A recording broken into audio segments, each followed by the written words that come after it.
ជាតិថ្ងៃនេះខ្ញុំនឹងបង្ហាញបងប្អូនពីរូបមន្តងាយៗដែលធ្វើឲ្យស្បែកសភ្លឺថ្លានិងធ្វើឲ្យស្បែករបស់បងប្អូនមានសុខភាពល្អក្នុងរយៈពេលតែ7ថ្ងៃប្រសិនបើបងប្អូនមានចំណាប់អារម្មណ៍សូមបន្តទស្សនារហូតដល់ចប់ប្រើបានទាំងបុរសនិងនារីគ្រឿងផ្សំដំបូងដែលបងប្អូននឹងត្រូវការគឺស៊ុត1គ្រាប់ឥឡូវនេះសូមបំបែកស៊ុតនិងញែកផ្នែកពណ៌សចេញពីផ្នែកពណ៌លឿង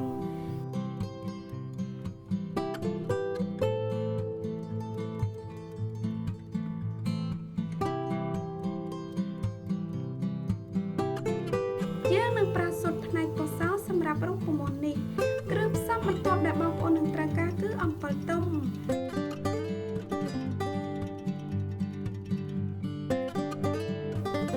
សំកររហូតតតែអំពិលទុំបែកសាច់ចូលគ្នាបានល្អ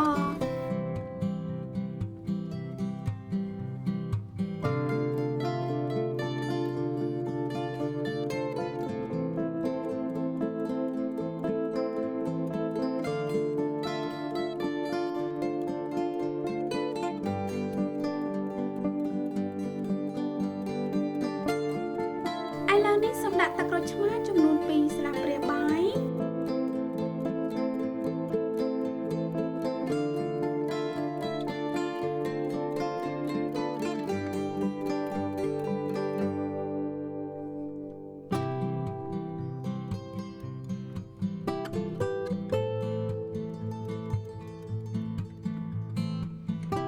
បន្ទាប់មកសូមដាក់ថ្នាំដុសធ្មេញដែលធ្វើឲ្យធ្មេញសចំនួន1ស្លាបព្រាបាយ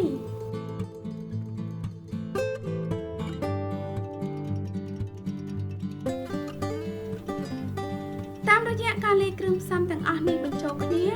នឹងធ្វើឲ្យស្បែករបស់បងប្អូនទន់រលោងនិងសភ្លឺជាងមុនដោយការប្រើប្រាស់ក្នុងរយៈពេលខ្លីតែប៉ុណ្ណោះ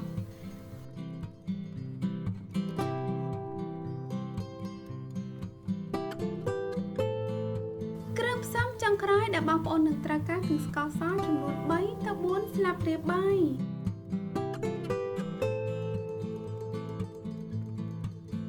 សូមកូរច្របល់គ្រឿងផ្សំទាំងអស់ឲ្យបានសព្វចូលគ្នាល្អ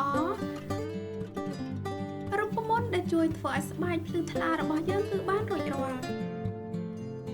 សូមម៉ាស្សាថ្នមៗនៅលើផ្ទៃមុខដៃជើងនិងនៅលើផ្នែកណាមួយនៃរាងកាយដែលបងប្អូនចង់ឲ្យស្បែកសភ្លឺថ្លា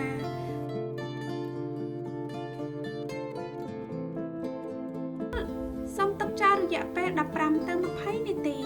បន្ទាប់មកលាងជម្រះចេញកុំភ្លេចលាបឡេបដល់សំណាងផងណាបងប្អូនសម្រាប់លទ្ធផលកាន់តែប្រសើរប្រើរូបមន្តនេះ3ទៅ4ដងក្នុងមួយសប្តាហ៍បងប្អូននឹងទទួលបានស្បែកដែលមានសុខភាពល្អគ្មានស្នាមនិងស្រស់ថ្លាប្រសិនបើបន្តប្រើរូបមន្តនេះជាប្រចាំសង្ឃឹមថាបងប្អូនជឿចិត្តវីដេអូនេះប្រសិនបើមានសំណួរឬយោបល់សូមសរសេរ comment ខាងក្រោមសូមជួយចុច like និងចុច subscribe YouTube Channel និង Facebook Page របស់នាងខ្ញុំផងណាសូមអរគុណដល់បងប្អូនទាំងអស់គ្នាដែលចូលចិត្តនិងតែងតែគាំទ្រទស្សនាវីដេអូរបស់ខ្ញុំនឹងជួបបងប្អូននៅវីដេអូបន្តទៀតសូមជម្រាបលាបាយបាយ